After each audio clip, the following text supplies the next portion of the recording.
Goeiemôre. Daniël en die leeukuil is seker een van die bekendste verhale in die Bybel.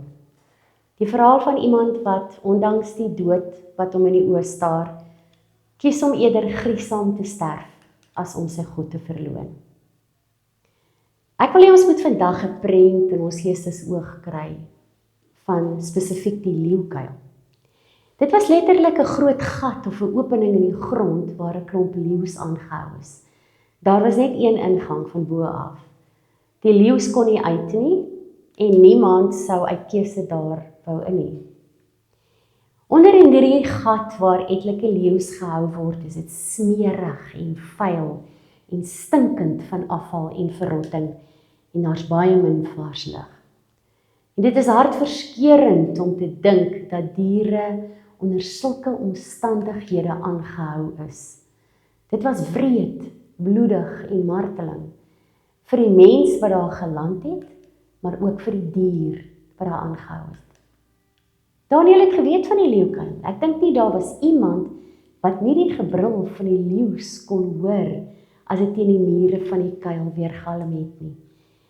En elkeen wat daar naby kom sou seker teruggedeins het as gevolg van die walglike reuk wat opgestyg het uit die leeukuil uit. Daniël was in hierdie vieslike vuil besmette plek as gevolg van sy geloof, nie omdat hy 'n oortreding begaan het of omdat hy 'n misdadiger was nie.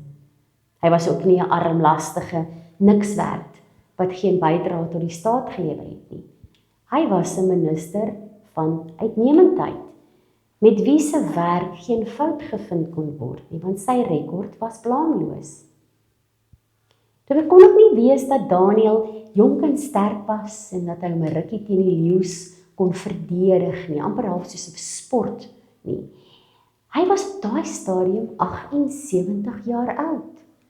Hy was 'n goeie, hardwerkende, eerbare man wat vir 'n klomp leeu's gegooi gaan word. En hy beland hier as gevolg van 'n doelbewuste en 'n bose komplot wat oor 'n tyd beplan is. Hoekom? Mense was jaloers op hom. Hierdie komplot was deurdag, slinks en volgens norme van die tyd onomkeerbaar.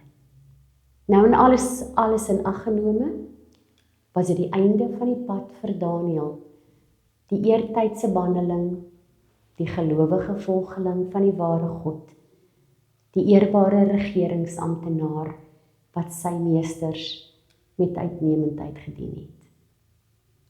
Hoekom het God dit toegelaat? Hoekom het God nie op wonderbaarlike wyse verhoed dat Daniël eers gevonnis word nie? En meer nog, hoekom moes Daniël in daardie stinkende vrot nes, waar geen lig kon inkom nie, want hulle het 'n klip bo op die gat gesit, 'n nag lank spandeer? Ons weet dat God die bekke van die leeu's gesluit het, sodat daar nie 'n letsel aan hom was nie, maar hy moes 'n hele nag daar sit. Nou kan jy dalk dink, hoekom beklemtoon ek die omstandighede in die leeukuil in soveel detail? Want ek en jy weet, die lewe is hard en onregverdig. Dat gebed nie dadelik 'n einde maak aan 'n dodelike siekte nie. Dat daar die volgende dag nie wonderbaarlik 'n aanbod is vir 'n nuwe werk nie. Dat mense vir jare en jare onskuldig onderdruk kan word. Dat sommige gelowiges aan die verskriklikste dade denkbaar onderwerp kan word. En hoekom is God wreed? Nee, hy is nie. Hy is 'n liefdevolle God. 'n God wat altyd help. Want hy is in die leeukuil by ons.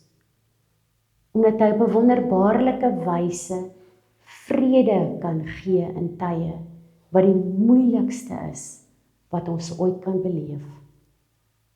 Omdat die slegste soms nodig is om die omvang van die wonderwerk te openbaar, sodat ons kan leer dat dit wat ons gedink het, ons gaan vernietig, dit nie gedoen het nie. Dit het ons sterker gemaak. En dat dit wat ons gedink het, ons vir altyd van God gaan skei, dit nie gedoen het nie, omdat ons nader aan God leer loop het, en sy stem leer ken het. Dat na die donkerste nag die son weer skyn, en God ons nuwe moed gee om aan te hou. Dat God 'n eens afgodsdienaar soos Nebukadneser kan laat die volgende sê: God is 'n God wat red en bevry, wat tekens en wonders in die hemel en op aarde doen.